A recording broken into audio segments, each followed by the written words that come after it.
Why has Team X picked player Y? Viewers often seem puzzled at roster decisions that teams make, because they often lack the knowledge of what goes into such decisions. Today, I'd like to shine a light on how a coach thinks about creating and balancing a team for optimal performance. For any top level organisation, this is a lengthy task which involves vast scouting, many interviews and drawn out negotiations. So let's get into it.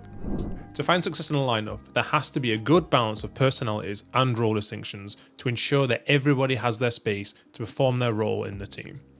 Without this, a lineup can find itself having too many ideas at once or too many supportive pieces. As well as this, not every player is willing or capable to play in the roles that they are unfamiliar with, and this often means that many dream lineups would struggle to work efficiently on paper regardless of how much time they were given to make it work. And today we're going to do a little bit of a thought experiment. I'm going to walk you through building a perfectly balanced team from scratch. And when we start from nothing, we have the benefit of choosing the order of players we pick.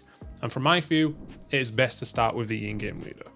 Personally, I would like the in-game leader to give his opinion on the other players who would follow him into the team. I would also prefer that the in-game leader felt as comfortable as possible playing in their positions. And as a result, I would offer them the roles as to what they feel they do their job the best, as long as it makes sense in the long run. When finding an in-game leader, personality and team history are the main criteria that I would factor in. And through research, asking previous teammates and speaking to the in-game leader himself, we would take our own judgment and look to decide if this person is capable of leading others at the highest level. Other circumstances may be involved if it came between separating two candidates, which could be anything between experience, roles being played, recent history, or just plain gut feeling. After deciding on the in-game leader, it makes the most sense to build up a shortlist of potential players in other roles, but waiting until the signing is confirmed to keep in line with having the in-game leader being as involved as possible in the construction of the lineup, along with the coaches. From there, we would move on to the star player. But before we do, I would also like to go into further detail about team balance. Immediately after having an in-game leader signed to the roster, it becomes much clearer as to which players are required to find a good balance. For example, if an in-game leader prefers to entry for the sake of the team on T sides and incapacity on the CT sides, then it gives a big indication that two aggressive rotation players are possible. If the in-game leader prefers to play in the movement positions on the CT side and takes space at his own pace to dictate his own calling on the T side, then it becomes obvious that a T-sided entry player is required as well as more supporting pieces.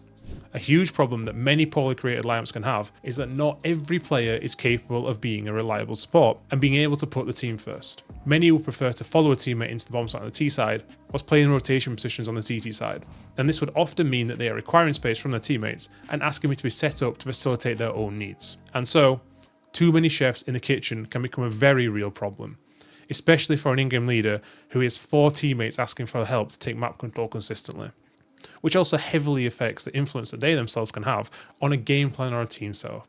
If a player is incapable of taking space at a trusted pace, then forcing them to play in these positions because his favourite lurk position is already taken can have a huge detriment not only to the player's performance, but for the team as a whole. For a dream lineup to work, all the players have to feel comfortable, having a clearly defined role that they are comfortable with. This helps give the team a smooth direction towards their goals, with all players focusing on what they need to do. The second position that I would then focus on would be that star player, as regardless of how aggressive or supportive the in-game leader would be, there is always space on a team for 2 top-tier rifles. Every team needs a star player, someone who you can rely on to consistently put up big performances no matter who the opposition or the setting being played in. The next position would be the AWPer, and based on the in-game leader and star player tendencies, we would need to consider at this stage what the team needs. Mostly AWPers either focus heavily on entry kills, or more being alive in that mid-round. AWPers who are exceptionally skilled at both entries and clutching are invaluable to teams, as their versatility rarely affects the balance of a lineup. Having a very aggressive entry type AWPer, as well as an aggressive star player and in-game leader, can mean that the team balance heavily tips to one direction. And now, it can be very hard to control how the team wants to play against the instincts of multiple people wanting to make plays at the same time. All AWPers need to be able to create entries for their team, but some will have significantly fewer attempts than others, meaning more space is created for the star riflers to start rounds how they would like to, without stepping on any toes or cancelling the ideas of others. So these 3 roles are key, and if we talked about the importance of creating a team, then these are clearly the standouts, with the in-game leader being a clear number 1. However, once the team is created, there is an equal responsibility within the team, as every player is required to offer significant impact and input, regardless of their roles. However, having a rock-solid CT anchor player can be worth as much as any top tier in-game leader, AWPer or star player. And if that exceptional player was available, then some teams may even prioritise the player above a star rifler to build around them, as they tend to be much harder to find. For the last player, it would fully depend on what we have already decided. So it would be up to me to assess what qualities we have and what we lack to correctly choose what the team needs. And both of the last two roles would require two main qualities: versatility and a balanced personality. Having vocal players can be a big plus, but having too many can create a chaotic team speak and too many ideas in a hectic situation. I believe that every team requires a soldier, someone who will listen to teammates and do anything asked of them. This versatility balances out role clashes and allows others to shine. And whilst these players may be elite closers, lurkers, anchors, or even pure stars, it can be very hard to identify their true value to a team from the outside. Take for example, Isaac in our previous lineup. He was not the most vocal or aggressive player, but he had the perfect attitude to never complain about what was asked of him, and he would do whatever the team required whilst also being super reliable.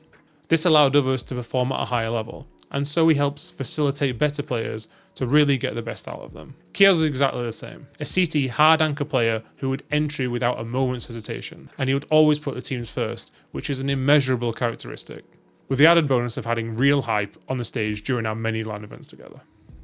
To find these players takes a vast amount of scouting, and having a detailed shortlist of players in every role helps build theoretical lineup compositions without negotiations even starting. For some teams this will be done entirely by management, but in my case it would come down to my own experience, judging an eye test on demos, speaking to the player in a one-on-one meeting, and asking previous coaches or teammates of their experiences with the player. This is a much bigger topic which I'd be happy to go into more detail on if it sounds interesting to you guys.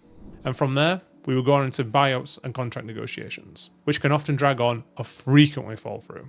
So the entire process from start to finish can take multiple months and hundreds of hours for those in charge of building it. Thank you for watching, hopefully you're enjoying the content so far, and please consider subscribing. In the next few weeks we'll go into some different topics as well as visiting some more tactical breakdowns. Thank you for watching.